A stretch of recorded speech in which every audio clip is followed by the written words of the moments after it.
Severe thunderstorm warnings now being issued. You see those going up to the northeast. Those are moving away from us towards Okfuskee. But Jonathan, these storms developing, more storms down to the southwest. Really looks like, at least as we go into the next couple hours, the risk is going to shift south and east of Oklahoma City.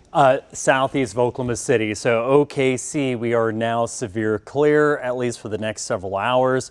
Very low probability we have severe storms later today. It should be mainly across southern Oklahoma in multiple waves. So that new severe thunderstorm warnings until 8:30. This is going to be for Okfuskee County. It's going to be for the storm near Prague. That is kind of the boundary between the National Weather Service of Norman and Tulsa. So the Tulsa office decided, like, hey, that storm's pretty strong near Prague. We're going to drop a warning on it. Again, it's moving east at about 40 miles an hour. So I'll come into Prague here in about 6 minutes.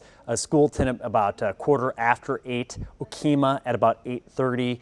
And then looks like Sunrise at about 8:45. And so damaging winds to 60 miles an hour and 1-inch hail. So we throw the storm impact on there. You can see between Meeker and Prague, there may be a little hail there, but on the velocity side, I can see why they issued that warning. This is that area of kind of suspect wind that we've been watching as it moved across northern Pottawatomie County. Now, if I back the radar up so we can kind of see those winds crossed over, between Meeker and Shawnee there. Those winds came by, it looks like at about 7:38, so maybe about 15 minutes ago. That was a pocket of some damaging winds, potentially up to about 55 to 60 miles an hour. Now, the velocities have actually increased a little bit, so that makes sense to issue a warning on that.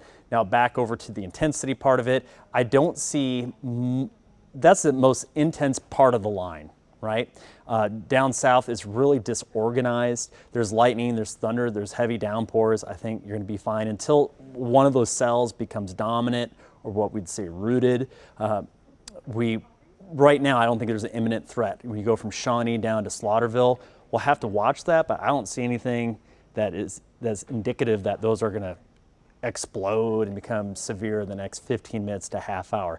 That being said, now we have a new warning. This is that storm down near Stevens County, and that's a severe thunderstorm warning, and that's going to be moving to the east at about 35 miles an hour, and this one was warned for 60-mile-per-hour winds and quarter-size hail. So eventually that's going to move towards Rush Springs, Marlow, and notice its trajectory. It's moving east-northeast, and so if you do a storm track on that, 35 miles an hour, that'll come into, looks like Marlow at about 8:27, Rush Springs about the same time, 8:28, Bray at about 8:40, Cox City about 8:48. Now, could this storm ramp up and become tornado warned? I think it's a pretty low probability. I think for any storm in the next couple of hours to have a chance to rotate and have a tornado risk, they're going to have to get south of that line. That's kind of the boundary line. You get north of that, and your winds are out of the north, northeast, and it's just overly sheared. But you get on that boundary or south of that, if this boundary doesn't shift or drift more to the south, I think we could eventually have a tornado risk in a couple hours, maybe down near Tishomingo, if a storm would roll through that area.